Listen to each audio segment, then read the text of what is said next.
been waiting for this for a long time. I loved 28 Days Later. Danny Boyle is one of my favorite directors, and this is one of my favorite zombie films. People argue about whether or not 28 Days Later is a zombie film or it's an infection film. Technically, yes, it's an infection film, but it's about fast-running zombies. Tell me I'm wrong. Technically, I'm wrong because they don't only go for brains or eating human flesh. They're just really angry and decide to bite a lot. And that really is highlighted in 28 Weeks Later. 28 Days Later is 28 days after a virus takes over Britain, and it causes the rage virus that turns you into a crazy person that vomits blood unless they eat anything, specifically human flesh, or if they just beat people to death. And if you saw the first episode of Walking Dead, it is literally taken from 28 Days Later, where Cillian Murphy's gown and him walk around the streets of Britain being like, what? Hello. And it's done so with weird cinematography that looks almost independent and cheap, but it's done on purpose to give that post-apocalyptic look. As a filmmaker, I really respected it and I dug it. And it made things a little scary, especially the jumpy effects that they did whenever zombies would run towards someone. It made it scary. I thought it was a very scary fucking film. Storyline-wise, it wasn't like a very, very, very special one. Then again, it was made in the early 2000s, 23 years ago, to be exact. Not 28 years ago. It was made 23 years ago. However, I dug it a lot. It was one of my favorites. 28 Weeks Later, I thought was a solid follow-up. It decided to go for a more contemporary look where it's not exactly jumpy when the zombies run at you, but it's definitely not cheap looking either. It looks professional. Had Jeremy Renner, Rose Byrne, Idris Elba, very good cast. And it had a lot more action and a lot more gruesome scenes with a much better storyline. I still prefer the first film from a director's point of view, but when it comes to watching like a crazy ass zombie movie, the second one was superior, I will admit. Did they do 28 months later? No, for some reason they didn't. Probably because it's been so many years since. 23 years later, we got 28 Years Later. It's been almost 3 decades since the rage virus escaped from a biological weapons laboratory. It was a monkey, by the way. Still living in a ruthlessly enforced quarantine, some have found ways to exist amid the infected. One such group of the survivors lives on a small island connected to the mainland by a single heavily defended causeway. When one of them decides to venture into the dark heart of the mainland, he soon discovers a mutation that has spread to not... What was that? If I'm being murdered, call the police. Hello? All right, I don't think that was anything. I hope not. If you see a fucking hand, you comment and be like, run, motherfucker. He soon discovers a mutation that has spread not only to the infected, but other survivors as well. Ah, right. No Cillian Murphy. I'm telling you right now, this isn't a spoiler. There's no Cillian Murphy. This one stars Aaron Taylor Johnson, Jodie Comer, and the Voldemort, he who should not be named himself, Ray Fiennes. Please tell me that this was worth the wait. Tell me that 23 years later, that 28 years later, that doesn't make sense. Whatever. Tell me that it was worth it. Oh, thank God. I really needed that to be worth it. And I'm glad that it was. That's right. It was deliciously poppin'. The pros are I love the chaos in this film. Very chaotic. It makes you feel uneasy at times. Not like shaky cam like it did with 28 Days, but it has a mixture of loud soundtrack and score and action suspense that was pure gold on screen, especially in Dolby. The kid that is from the main point of view of the film is actually really good. Fine actor, not super annoying like most kids are in horror films. Taking place within a community in Britain. They are connected by a strip of land that is only available certain times of the day. I believe that this is a real place in the world. A long time ago, I reviewed a miniseries called The Third Day. I don't want to get into it right now. It had Jude Law in it, but it did have a strip of land that you could only walk over. So their community is zombieless. They have no one with the rage virus, and they're very, very strict, but they're also built this sort of weird community that is sort of religious. They don't go into the religion that much. They show flashes of masks and shit, and it makes you very intrigued. And there's definitely breadcrumbs of what's to come in later films. From the eyes of a kid that's going on a hunting trip with his dad, the whole small town is very excited for him to get his first kill. And all they're trying to do is go hunt and come back, because they basically have like 5 jobs for everyone in the community: forager, hunter, gatherer, etc., etc.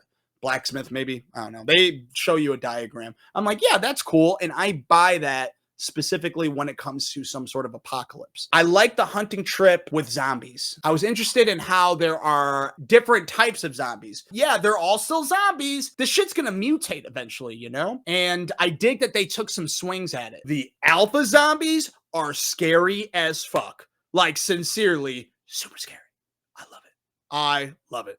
Gluttonous ones are weird, and there was a scene where you kind of see one like run away. I didn't dig that. I'm interested to see what other types of zombies that they're going to introduce in the next films, because we are going to see more land besides what we saw in this one. The Bone Temple that they actually show in this, the second film in this trilogy is called 28 Years Later, The Bone Temple. And I think that they show the Bone Temple in this. If that wasn't it, I don't know what the Bone Temple is going to be. I won't tell you why it says that, but just look at this. That's not all that's in this area, but this scene was cool. You're like, yo, the architecture of this place is crazy. I hope this gets nominated for art direction, because that shit was nuts. Great comedic break in the middle of the film with an army dude and a kid for a bit. There's a lot of wild action that happens for a bit, and there's kind of like a lull, and it's a good lull, a good time to go get popcorn or use the bathroom, but also good to sit down and watch, because they also confirm what the entire world is like outside of Britain, and it's very different. The first 2 films, you know that there's an outbreak in Britain or England and Paris, but you don't know what Paris is like until the end of 28 Weeks Later. And I believe that the original idea was to make 28 Months Later to take place in Paris, but they kind of scratched that. I'm okay with it because I like this story a lot. I was kind of nervous about it being on a small island, but I think it works. The heart of the story towards the end of the film that surrounds the kid and his mother, it kind of dragged a little bit for me, but I can't deny that it had the proper feels. Everyone felt it. Reviewers felt it. And I will say I felt it. I was just like, all right, man, let me get like a crazy ass 3rd act climax. That's what I wanted. And you don't get a crazy climax at the end of the film. They do one small little chase scene, but it's not like a, holy shit, did you see that? There wasn't a like giant climax, and all I want is a climax all over me. You know, I was just sitting there, eyes wide, mouth agape, just waiting for the climax, and it just never happened. I just wanted that climax. Anyways, the other cons of the film, which aren't many, the film has bookends, where it has one character that's referenced in the first few minutes of the film, and that character is not brought up again until the very end. In the opening scene, you see kids wait in a living room, and a parent go, wait here. And you see this in the trailer too. And that scene is cool, but the kid escapes and runs to a church. This sequence I didn't dig too much, because the zombies look kind of slow. And the thing with the priest in the church, it just didn't work for me personally. I didn't love that part. Now, the closing scene, jarring, very like, why did you do that? So I'm not going to spoil how the movie ends, except to tell you that a door opens for another film, and it does end on a cliffhanger. Like, the main plot of the movie is resolved with one specific character, but when it comes to the father and the son dynamic, you don't know how it's going to end. I think it's what the whole trilogy is going to be about. But the ending scene was fucking goofy. It features an actor that I'm excited to see join this trilogy. He was in a huge film this year. I won't say what it was because I don't want you to connect the dots. But he is an excellent, underrated actor. But he appears as a cartoon character with a gang of doofus train-spotted blonde-haired jumpsuit buffoons that were cut from the original screenplay of Tony Scott's The Warrior. The Warriors. Just weird. Weird ending. It was unneeded. The other cons that I had was the dad played by Aaron Taylor Johnson. He did a great job, and the character was three-dimensional, but he seemed like a normal, like, let's go hunt, son, and don't worry, it's okay, for the first half of his screen time. And then right when they get back to the mainland, they're like, oh no, this dad's kind of a dick. Oh no, he's a super dick. Oh, he could be abusive. Like, what? It just kind of happened. They should have breadcrumbed it a little bit. The kid was only annoying by doing the main part of the plot, and that was to take his second trip out into the world of zombies. It didn't make any sense. And the whole theater was like, what the fuck is this kid doing? He's not going to get any help. Like, it didn't make sense, specifically because he was a scaredy cat a little bit. I'm not saying what a scaredy cat little pussy, but he was a bit scared his first trip. So you're saying to defy his dad, he murked up the courage to just, I'm going to go by myself. No, you little shit. You don't know what you're doing. Even though you've been out there once, you barely made it out alive. Anyways, I didn't like that.